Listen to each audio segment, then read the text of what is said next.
नमस्कार, India time 24 news में आपका स्वागत है। आपके साथ मैं हूं प्रवीण। अगर आपके घर के आसपास किसी घर में कोई फैक्ट्री चल रही है या कोई कमर्शियल एक्टिविटी चल रही है या आपके खुद के घर में कोई कमर्शियल एक्टिविटी हो रही है तो ये खबर सिर्फ और सिर्फ आपके लिए है, क्योंकि सुप्रीम कोर्ट ने आवासीय इलाकों में व्यावसायिक गतिविधियों को लेकर सख्त रुख अपनाया है। सुप्रीम कोर्ट ने रिहायशी इलाकों को व्यावसायिक उपयोग में बदलने के खिलाफ देशव्यापी जांच के आदेश दिए हैं। अदालत ने सभी राज्यों और केंद्र शासित प्रदेशों को जांच का आदेश दिया है, यह जानने के लिए कि कैसे और किन परिस्थितियों में निवासीय इलाकों में फैक्ट्रियां, दुकानें और गोदाम खुल रहे हैं। आज मैं आपको पूरी ऑर्डर की कॉपी के साथ समझाऊंगा और दिखाऊंगा कि ऑर्डर में क्या कहा गया है। इससे पहले आपको बता दें कि हाल ही में ऐसे कई सारे मामले सामने आए हैं कि रेजिडेंशियल एरिया में कमर्शियल एक्टिविटीज लोगों को भारी नुकसान उठाना पड़ा है। अभी हाल ही में हमने आपको सागरपुर की एक खबर दिखाई थी, जब एक जूना बनाने वाली फैक्ट्री में आग लग गई थी। हालांकि इस हादसे में कोई हताहत नहीं हुआ था, लेकिन पड़ोसियों ने कहीं ना कहीं ये जाहिर किया था कि वो डर में जी रहे हैं, उनके दिलों में खौफ है। क्योंकि अगर किसी फैक्ट्री में रेजिडेंशियल एरिया में आग लगती है तो अगल बगल के जो मकान होते हैं उनमें भी आग पहुंचने का खतरा रहता है। लिहाजा जो पड़ोसी लोग हैं वो अपने आप में घबरा जाते हैं। इसी तरह भी कुछ दिनों पहले द्वारका के नसीरपुर में फैक्ट्री में आग लगी थी, जिससे अगल बगल में रहने वाले लोगों में दहशत फैल गई थी। हाल ही का पालम अग्निकांड भी आपने सुना होगा, जब प्रधान राजेंद्र कश्यप के शोरूम में आग लगी और ऊपर जो परिवार रहता था उसमें से 9 लोगों की दर्दनाक मौत हो गई। ये पूरे देश ने देखा था। इस पूरे मामले पर जमकर राजनीति भी हुई थी। इसी तरह देश के अलग अलग हिस्सों में न जाने कितने निवासीय इलाके हैं जहां धड़ल्ले से कमर्शियल एक्टिविटीज हो रही हैं।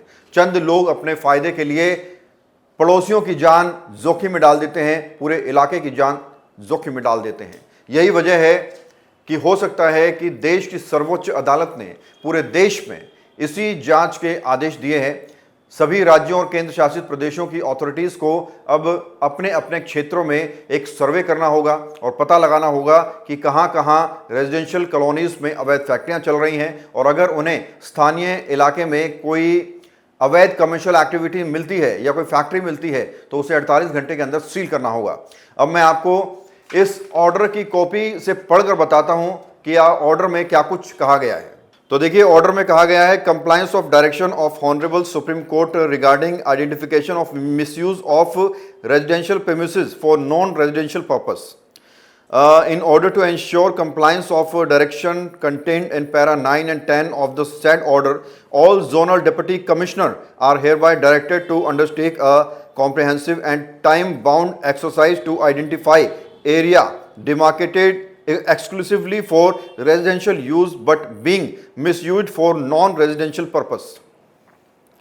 The exercise shall mandatory include all residential colonies including unauthorized, regularized, approved colonies, group housing societies and plotted development, all area falling within the jurisdiction of MCD including such island or pocket which though may technically fall outside administrative limits are geographically situated within or surrounded by MCD area.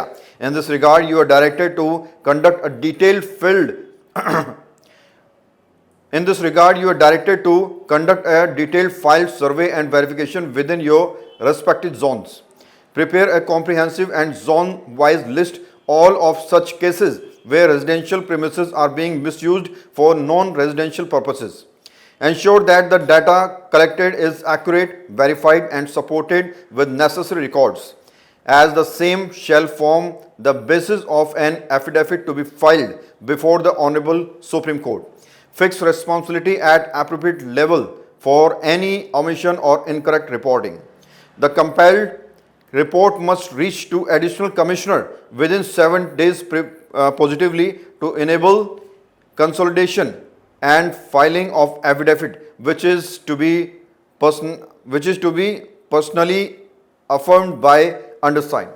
तो इस तरह का एक notice supreme court ने दिया है, इस तरह का एक आदेश सुप्रीम कोर्ट ने तमाम अथॉरिटीज़ को दिया है कि वो अपने अपने क्षेत्रों में या अपने अपने जोन में या अपने अपने डिस्ट्रिक्ट में वेरीफाई करें, सर्वे करें और पता लगाएं कि रेजिडेंशियल एरिया में क्या कुछ कॉमर्शियल एक्टिविटीज चल रही हैं। अब सवाल ये उठता है कि ये कैसे होगा, क्योंकि आजकल गली गली में परचूने की दुकानें, ट्यूशन सेंटर, डॉक्टर्स के क्लिनिक, सिलाई केंद्र चल रहे हैं। ये सब कमर्शियल एक्टिविटीज़ में आता है। ये तो बहुत छोटी सी चीज़ें हैं। आजकल गलियों के अंदर बड़ी बड़ी फैक्ट्रियां चल रही हैं जिनके अंदर बड़ी मात्रा में ज्वलनशील पदार्थ जैसे थिनर, पेट्रोल इत्यादि होता है। बड़ी बात यह है कि सब कुछ प्रशासन की नाक के नीचे चलता है, नेताओं की नाक के नीचे चलता है। कुछ लोग कहते हैं कि नेताओं को चढ़ावा जाता है, लेकिन ये हो रहा है लेकिन या नहीं हो रहा है, इंडिया टाइम 24 न्यूज़ इसकी पुष्टि नहीं करता। लेंगे छोटा सा ब्रेक और ब्रेक के बाद आपको दिखाएंगे पालम विधानसभा में एनक्रोचमेंट पर दक्षिण दिल्ली के सांसद रामवीर बिधूड़ी ने क्या कुछ कहा। भगत चंद्रा हॉस्पिटल विश्व की सभी आधुनिक और बुनियादी सुविधाओं से परिपूर्ण एक world class multi speciality hospital, Mahavir enclave Palam Dabri road पर स्थित साउथ वेस्ट दिल्ली का एकमात्र मल्टी स्पेशलिटी हॉस्पिटल, जहां 24 घंटे आपकी सेवा में उपलब्ध हैं वेल क्वालिफाइड डॉक्टर्स और हेल्पिंग स्टाफ। डॉक्टर CM भगत द्वारा स्थापित भगत चंद्रा हॉस्पिटल आपकी सेहत का ख्याल रखना ही इसकी प्राथमिकता है, वो भी अफोर्डेबल रेट्स में। ब्रेक के बाद आपका स्वागत है। पालम विधानसभा में जब भी कुछ विकास कार्य का उद्घाटन होता है या शुभारंभ होता है तो दक्षिण दिल्ली के सांसद रामवीर बिधूड़ी जब भी पहुंचते हैं तो एक बात वो जरूर बोलते हैं अपने संबोधन में भी और मीडिया बाइट में भी। वो ये है कि पालम से पार्षद सीमा पंडित के ऑफिस के बगल में लगभग 1 एकड़ की DDA जमीन पर कबाड़ी वालों का कब्जा है, उसको खाली कराना है और उसके अंदर एक शानदार पार्क बनाना है, जन सुविधाओं के लिए इस जगह को यूज करना है। हाल ही में रामवीर बिधूड़ी 21 करोड़ रुपए का महावीर किले में उद्घाटन करने के लिए पहुंचे थे। इस इंक्रोचमेंट पर उन्होंने क्या कुछ कहा, जरा सुनिए। जैसे हमारा जो पालम का प्राइमरी स्कूल है, जहाँ हमारी निगम पार्षद श्रीमती सीमा पंडित का ऑफिस है, उसकी बगल में भी कबाड़ियों ने लगभग 1 एकड़ ज़मीन पर कब्जा किया हुआ। इस कब्जे को तुरंत हटाएंगे और उस ज़मीन के ऊपर एक सुंदर पार्क क्षेत्रवासियों के लिए विकसित करेंगे।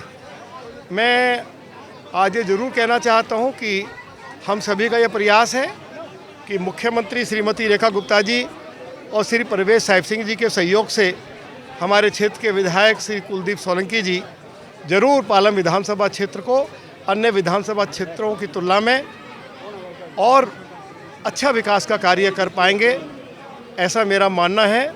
इस बार भी 160 करोड़ रुपये पिछली बार मिला था और इस बार भी यही प्रयास रहेगा कि जो धनराशि विकास के लिए पिछले साल मिली थी तो ये नए साल में भी उससे ज़्यादा धनराशि मिले, जिससे कि पालम विधानसभा जो है अन्य विधानसभा क्षेत्रों के मुकाबले आगे विकास के मामले में आ सके। यही हमारा प्रयास है, यही हमने क्षेत्रवासियों को वचन दिया था, यही हमारी कमिटमेंट थी। हम अपनी कमिटमेंट को पूरा करेंगे और इस कमिटमेंट को पूरा करने के लिए भारत के प्रधानमंत्री जी का, गृह मंत्री जी का, मुख्यमंत्री जी का, प्रवेश जी का, सभी का सहयोग क्षेत्र के विधायक श्री कुलदीप सोलंकी जी को और मुझे भी प्राप्त हो रहा है। बहुत बहुत धन्यवाद। इस खबर में फिलहाल इतना ही। देश और दुनिया की बाकी खबरों के लिए आप बने रहिए हमारे साथ और देखते रहिए इंडिया टाइम 24 न्यूज़। खबरों से खबरदार रहने के लिए चैनल को सब्सक्राइब करें और प्रेस करें बेल आइकन।